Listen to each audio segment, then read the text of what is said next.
for our Araling Panlipunan for history, what do you know about King Philip's War? Okay, so there the the English had another land to fight. They were the Red Men because before they had a treaty that they would not fight. But when the man that held the treaty was dead, his son ruled and he was called Philip. But even though he was an Indian, his name was Philip because he wanted English name. So the English called him Philip.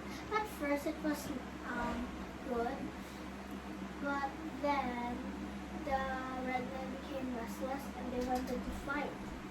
So they fought each other and the Red Men burned their houses, and now the Red Men had guns because before friends, they were friends with the English, and the English gave them guns, so they fought each other, and some of them were too quick, and they when Sundays, when the people are in their church, they go and burn their houses.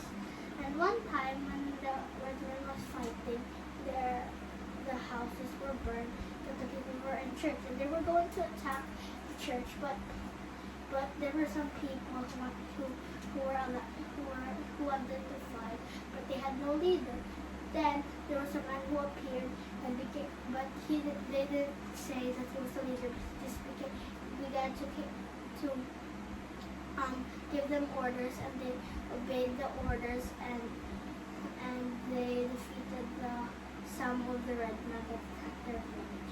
But when they were going to thank their leader, they were surprised because he was gone. And actually their leader was one of the regicides who hid in the closet. And when he died, he was also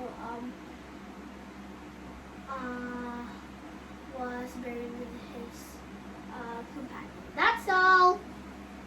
Question number 2, tell about the witches of Salem. Okay, so before people believed there were witches. It was not really. They believed that they were witches, and witches were all the old men or men that are so old and so crooked, and they would just stay in the road, and they believed that they were witches. And when someone was had a sore eye or had some sickness, they believed that he was bewitched. But actually, they weren't bewitched. One day, two girls pretended they were bewitched because they were coming around and running around and hiding under chairs, and they called the witch one old woman, which was a witch, and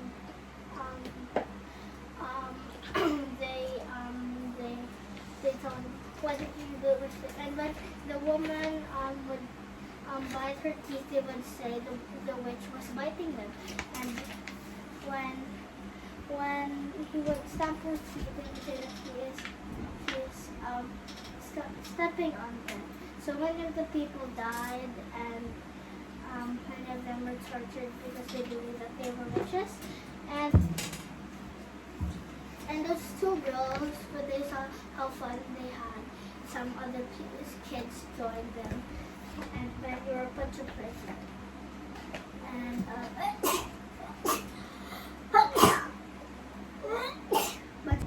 but some were still saved, and because they were innocent, their family stood up for them, and they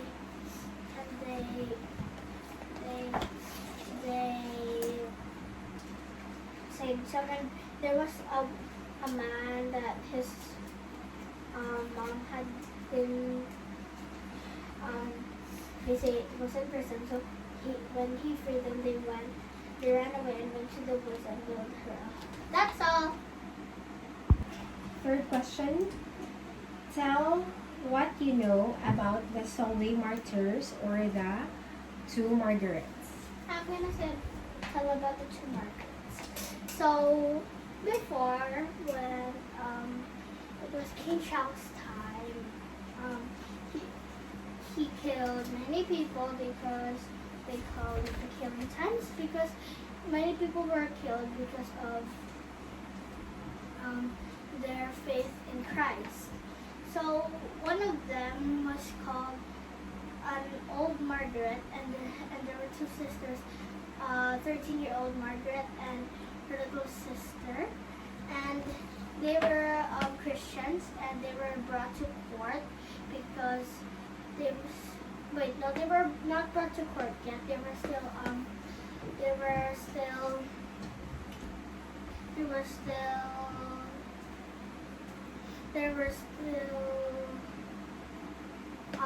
they were not put to prison yet. Their friends told them that they were not allowed to eat or not allowed to give them anything. But they sneaked to their friends and they eat some stew and went to the fire. But they were caught, and so they were brought to prison and within 2 months without eating anything for their case. And when they were brought to the judge, and the judge told them, "Would you give up your faith?" And they said no. So they were said that you will be punished by drowning. And the 13-year-old Margaret's father told begged that the little one was freed. So her little sister was freed, but Margaret, the young Margaret, was drowned. So first, the older Margaret went to the beach, and they were tied to a pole, and until the water was until their neck, and she was drowned. And then her soldiers sneered to the young Margaret and said, "See, now would you give up your faith?" But she still said no. So it was her turn, and she was tied to a pole. And when the water was in her neck, before the water was in her neck, she read a verse, and she also sang a psalm. And after that, when it was already to her neck, the people demanded that she would be freed, but they still refused, and they told Margaret to pray to God for the case to be forgiven, and she said it, and until she was drowned. That's all. Philippine history. Tell all you know about Mother Ignacia. So one time long ago in Philippines, inside the walls of Intramuros, there was a baby girl, and she was baptized by the priest, and her father was a Chinese, and her mother was a Filipina. And when she grew up, she was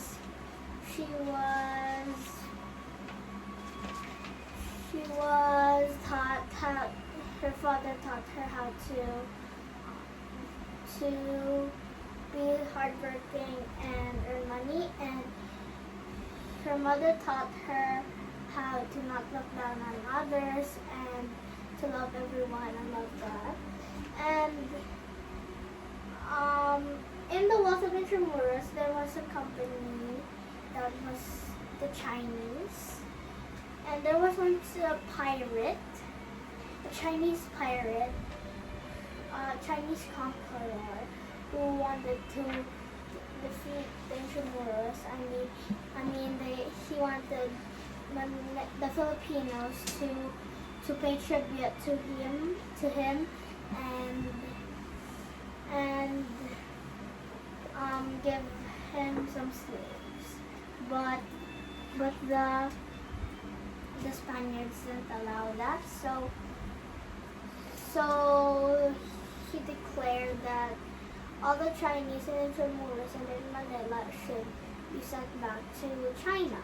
But of hearing this, the Chinese company in Intramuros were mad, and so they gathered on the gate, which they called puertas, and they gathered on the gate to tell the general of Spain to let them stay in Intramuros.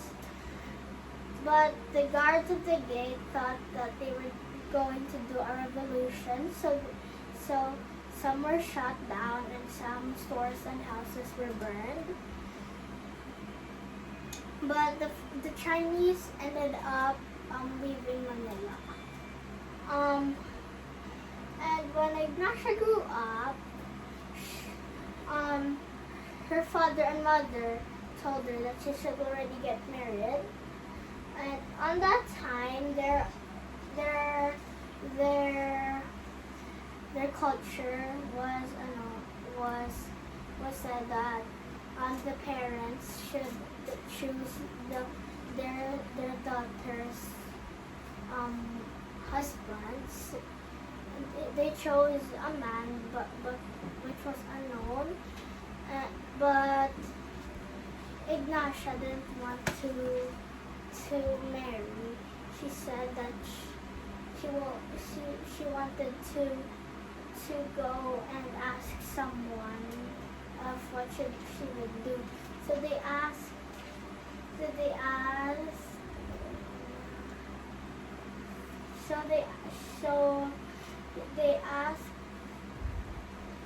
Father Klein, and Father Klein said you might want to go pray to God and tell him and ask him what he would do. And after he prayed,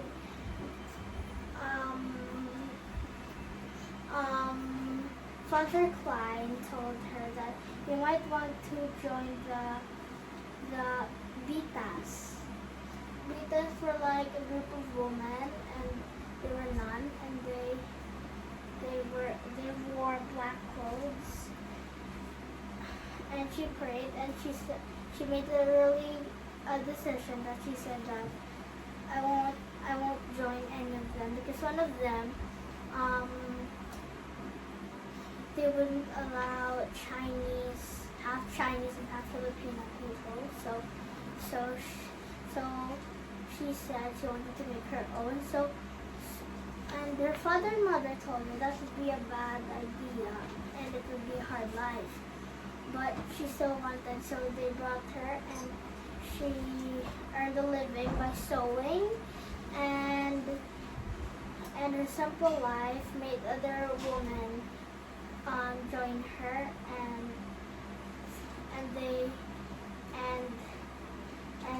they were already a great group. And then they would teach their religion, and they will do penance. Penance is like you hurt yourself. That's what they said. You hurt yourself to forgive your own sins or to forgive others' sins. And Ignacia would be sometimes seen carrying a heavy cross, and sometimes she would lie on the ground and tell her companions to step on her. And with this, the betas, some of them got sick. And yeah. And then they got a little poor, but Ignacia was really good, and she always looked at the good side. Like when they had no lamps, she said God has given us the moon to appreciate, and when they would not have any plates, they would just use the banana leaves. But when they were really poor, Ignacia said that let's scatter everywhere and beg for food. And then So after that, she just joined a beta group, and there she became really famous. And she had a high position, but she but she did something really not expected, that she resigned, and she just became a ordinary nun. And one time, and every day the nun keep doing their chores, teach catechism and do penance, but they also do fasting at Saturday and Friday. But if the nuns were sick, they don't need to fast. And then one day when she was going to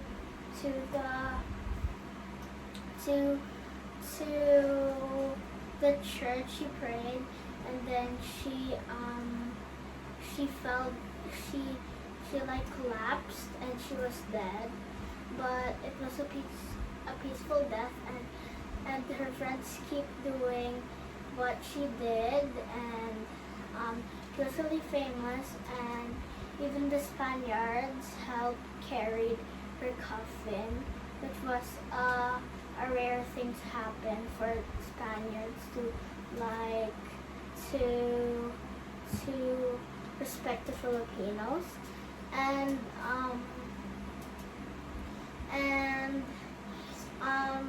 her friend, their group was called the LVM, and they were really famous, and Roman and the Filipinos studied her, and they said that if she was really good, she would be a saint.